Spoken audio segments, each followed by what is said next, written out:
साहेब बंदगी सतनाम। कीड़ी चाली शास्त्रे नवमण काजल लय, हाथी लिया गोद में ऊँट लिया लटकाए, पहले पहले मैं जन्मिया पीछे बडेरा भाई, धाम धूम से पिता जन्मिया फिर जन्मी माय। पहले जब दूध जमाया पीछे दोही गाय, वाछरू गायना पेट में एना घी हाटे वेचाय।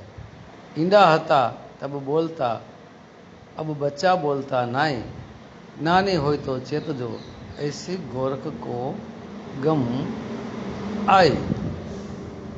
हवे आ वाणी में गोरखनाथનું કહેવાનું એવું થાય છે, શું કહેવાનું થાય છે ગોરખનાથનું કે જે મમતા છે, જે મમતા એને કીડીની ઉપમા આપી છે મમતાને।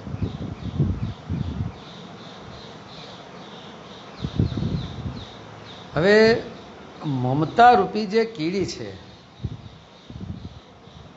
જ્યાં સુધી આ જીવ એને દેહ ભાવમાં હશે, આ જીવ જ્યાં સુધી દેહ ભાવમાં હશે ત્યાં સુધી તેને મમતા એટલે કે મારા તારા નો ભાવ રહેવાનો છે, અને ત્યાં સુધી તેને મોહ માયા વિષયો વિકારોનું આ ભૂત વળગેલું રહેવાનું છે। આપણી વૃત્તિ એટલી સૂક્ષ્મ છે, એટલે કે આપણી વૃત્તિ એટલે ઈચ્છા એટલી ઝીણી છે, એટલી સૂક્ષ્મ છે, ઝીણામાં ઝીણી, એટલે એને કીડીની ઉપમા આપી છે, કારણ કે કીડી બહુ નાની અને ઝીણી હોય છે, એટલા માટે આ કીડીની ઉપમા ગોરખનાથે તેને આપી છે। ગમે ત્યાં જઈ શકે તે કીડી, કોઈ પણ જગ્યાએ કીડી પહોંચી જાય, એમ આપણી વૃત્તિ એટલે કે ઈચ્છા એ કીડી જેવી છે। એટલા માટે ગોરખનાથ તેને કીડીની ઉપમા આપી છે, કીડી સાથે એની તુલના કરી છે। ગોરખનાથ આ મમતા રૂપી કીડીને કહે છે કે તું તારા બ્રહ્મશાસ્ત્રે જા અને સાથે સાથે તારી હારે નવમણ કાજળને લેતી જા। એટલે કે જેમ કે 5 વિષયો, શબ્દ એટલે સાંભળવું, સ્પર્શ એટલે અડવું, રૂપ એટલે કે જોવું, રસ એટલે કે જીભ, ગંધ એટલે કે સુગંધ દુર્ગંધનો અનુભવ કરવો નાક, અને 4 અંતકરણ જેમ કે મન, બુદ્ધિ, ચિત્ત અને અહંકાર। આ 9 પ્રકારની વાસના એટલે કે નવલિંગી વાસના તેને લઈને તારા બ્રહ્મશાસ્ત્રે જા, અને હારે હારે કામ અને ક્રોધ રૂપી આ હાથી મોહ એને પણ મદ એટલે કે અહંકાર રૂપી ઊંટને અને મત્સર એટલે કે મત્સરને માછલું કહેવામાં આવે એવા રૂપી, જે માછલાની તૃષ્ણા તૃપ્ત થતી જ નથી, જે ઉલટી થઈ ગઈ છે, કારણ કે ઊંધી છે, જેની સુરતા ઉલટી થઈ ગઈ છે, તેવી ઉલટી સુરતા રૂપી માછલી જેવી રૂપીને ઘોડાને પણ, એને ઘોડાની ઉપમા આપી, જે કાંઈ હોય તે બરાબર, પણ માછલીને આપણે માનીએ, પણ સાથે લેતી જા। અને જો સુરતા આત્મા ભાવમાં હોય તો આ બધું મૂકીને બ્રહ્મરૂપી એટલે કે નામ, નામ એટલે કે શબ્દ, શાસ્ત્રિયામાં બ્રહ્મમય બની જવાનું છે। હવે આ ગોરખનાથ ઉલટી વાણીમાં શું આપણને સમજાવવા માગે છે અને શું કહેવા માગે છે ગોરખનાથ? હવે એમ કહે છે કે પહેલે મેં જન્મ્યા એટલે કે પહેલાં હું જન્મો, પીછે બડા ભાઈ એટલે પછી મારી પાછળ મોટો ભાઈ, જેમ કે આ તો પહેલાં મોટો ભાઈ જન્મે પછી નાનો ભાઈ જન્મે, આમાં પહેલાં નાનો ભાઈ જન્મો પછી મોટો ભાઈ જન્મો। એટલે કે ગોરખનાથનું કહેવાનું એવું થાય છે કે પ્રથમ એમ કહે છે કે પ્રથમ મને બ્રહ્મ જ્ઞાન થયું, કે આત્મજ્ઞાન થયું, જે કંઈ થયું હોય તો બરાબર, આત્મજ્ઞાન થયું માની લીધું આપણે, બ્રહ્મ જ્ઞાન થયું એટલે કે નિજ સ્વરૂપનું તેને ભાન થયું, પોતાનું ભાન થયું. તો આ બ્રહ્મજ્ઞાન અથવા તો આત્મજ્ઞાન થવાથી શું જાગ્યો? વૈરાગ. વૈરાગ એટલે શું? 5 કર્મેન્દ્રિયો, 5 જ્ઞાનેન્દ્રિયો અને મન, આને કંટ્રોલ કરવાની સ્થિતિને વૈરાગ કહેવામાં આવે છે. એટલે આ વૈરાગ નાનો ભાઈ થાય. પણ એ નાનો ભાઈ શું કામ કહેવામાં આવ્યો છે? કે પહેલાં વૈરાગ જન્મવો એટલે નાનો ભાઈ, બરાબર. ત્યાર પછી જ્ઞાન જન્મ થયો. જ્ઞાનનો, જ્ઞાન છે ને મોટો ભાઈ છે. આ જ્ઞાનરૂપી મોટા ભાઈનો જન્મ થયો અને વૈરાગ્યરૂપી આ જ્ઞાનરૂપી મોટા ભાઈના જન્મ થયા પછી, વૈરાગ એટલે નાનો ભાઈ આવ્યો, પછી મોટો ભાઈ જન્મો, જ્ઞાન. એટલે આ બે ભાઈના જન્મ થયા પછી ભક્તિ જાગે, આપણને ભક્તિ લાગે.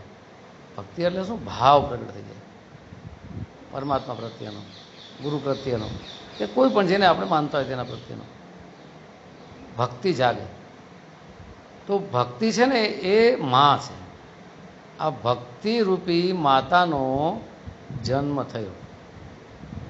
હવે જ્ઞાન, વૈરાગ અને ભક્તિ આ આવ્યા. ત્યાર પછી બ્રહ્મ જ્ઞાન થયું, એટલે કે બ્રહ્મરૂપી પિતાનો જન્મ થયો, બરાબર. તો આત્મા બ્રહ્મથી અલગ છે. એટલે આત્મજ્ઞાન અને બ્રહ્મજ્ઞાન જુદું છે. એટલે બ્રહ્મ જે છે તે માયાનો ઘરવાળો છે, મમતારૂપી માયાનો. કારણ કે અષ્ટાંગી દુર્ગા માયા, ઈચ્છા કહો તો ભલે અને બ્રહ્મને મન કહો તો ભલે, એ તે પિતાનો જન્મ થયો.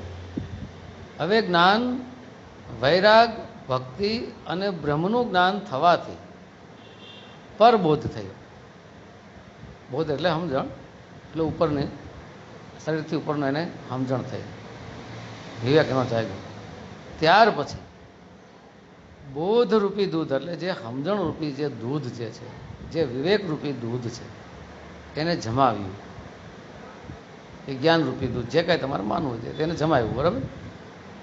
હવે ત્યાર પછી આ ઇન્દ્રિયો જે આપણી છે, 5 કર્મેન્દ્રિયો, 5 જ્ઞાનેન્દ્રિયો, આ ઇન્દ્રિયો રૂપી ગાયોનું દોહન કર્યું.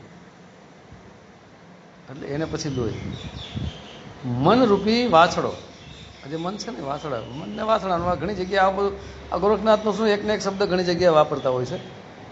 મન 2-3 જગ્યાએ આવે છે.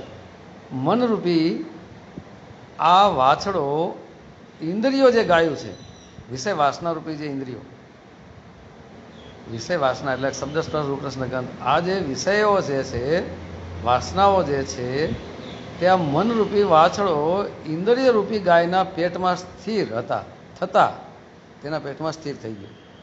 પછી આત્મજ્ઞાન એટલે કે પરજ્ઞાન. આ પરજ્ઞાન જે છે એ ઘી છે. એટલે કે પરજ્ઞાન રૂપી ઘી આ બ્રહ્મપુરીમાં વેચાવા લાગ્યું. બ્રહ્મજ્ઞાન આપણે કરી શકીએ, પણ આત્મજ્ઞાન જે છે ને, આત્મજ્ઞાનની એ વેચાય એટલે લાઈન બધા લોકોને જે આપે છે, બધા લોકો જે આત્માનું જ્ઞાન એટલે કે જ્ઞાન એટલે સમજણ, તે વેચે એટલે કે આપવું બીજાને, પછી વેચાવા લાગ્યું બ્રહ્મપુરીમાં, બરાબર. આ વેચાવા લાગ્યું. આવું આ ગોરખનાથ પોતાની અવરી વાણીમાં કહેવા માંગે. હવે શું કહે છે ગોરખનાથ? કે અહંકાર અને વિષય વાસનાથી બંધાયેલો આ જીવ અજ્ઞાન દશામાં જ્યાં સુધી હતો ત્યાં સુધી તે ઈંડા સમાન હતો અને અજ્ઞાન દશામાં બહુ બોલ બોલ કર્યા કરતો. પણ હવે તેને બ્રહ્મ જ્ઞાન થઈ ગયા પછી તે બાળક જેવો સાવ નિર્દોષ બની ગયો અને મૌન થઈ ગયો. માટે બચ્ચા બોલતા નહીં. એટલા માટે કે બચ્ચા જ્યારે હતા ત્યારે બોલતા હતા, પેલા ઈંડા હતા ત્યારે બોલતા હતા અને બચ્ચા બોલતા નહીં, ત્યારે ગોરખનાથનું કહેવાનું એમ થાય છે કે તમે આ મમતા રૂપી કીડીનું ધ્યાન રાખજો, નહીં તો તે આ માયાનું પિયરિયું છોડીને તેના બ્રહ્મ ઘરે એટલે કે બ્રહ્મરૂપી શાસ્ત્રે ક્યારેય નહીં જાય, એટલે ક્યારેય જાહે નહીં, અને જીવને સંસારમાં ભટકાવી રાખશે. તેને શબ્દ નામરૂપી ફીયું સાથે સંયોગ થશે નહીં. આ મમતારૂપી કીડી જ્યાં સુધી પોતાના એટલે કે માયાના પિયરિયામાં રહે છે ત્યાં સુધી તે કુંવારી છે. જ્યારે બ્રહ્મશાસ્ત્રે તેના લગ્ન એટલે કે શબ્દ સાથે નામરૂપી નામ કે શબ્દ સાથે તેના લગ્ન થઈ જાય છે ત્યારે સુરતા સુહાગણ બને છે.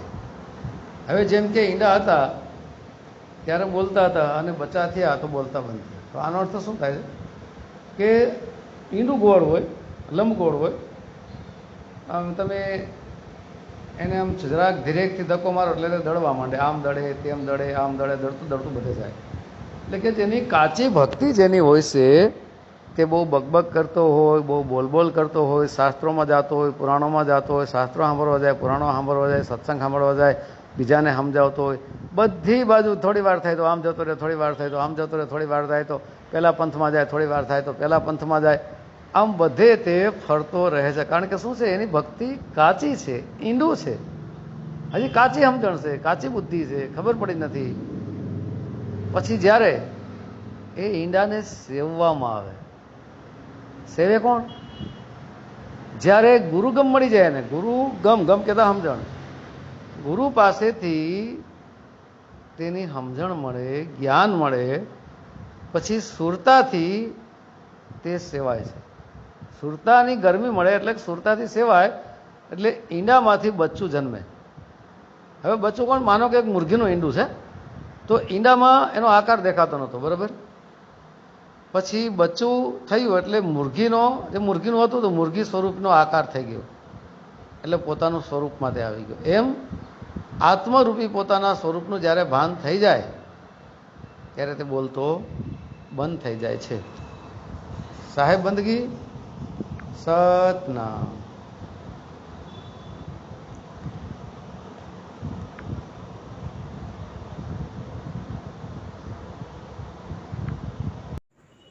આગળના વિડીયો જોવા માટે આ રીતે ચેનલ સબસ્ક્રાઈબ કરો.